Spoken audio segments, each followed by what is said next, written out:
Welcome back, everybody. I'm Brian Bogert, and I am so excited to be back today for episode 43 of Bogert's Bullets.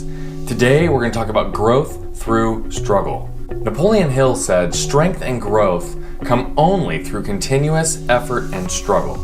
I'm the type of person that's wired that I want constant growth, constant improvement, day over day, week over week, month over month, year over year.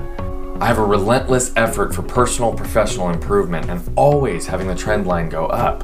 But a result of that type of mentality is that when I have a flat line, a slower growth period, or even a regression period, I tend to get anxious and I just want that growth and the peak growth that comes from peak growth periods. The reality of it is that does not happen always.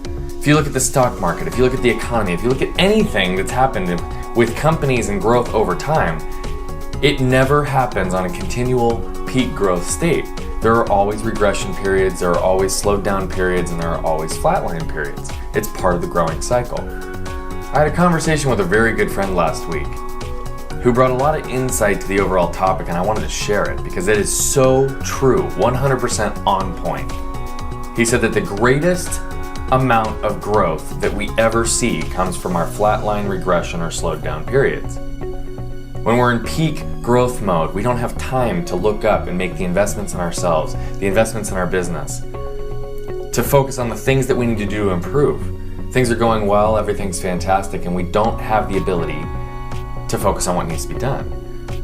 But when we start slowing down, when we start flatlining, when we start regressing, it forces us to slow down and analyze what are the areas that we need to make investments in? Where do we need to improve? How can we continually push the envelope?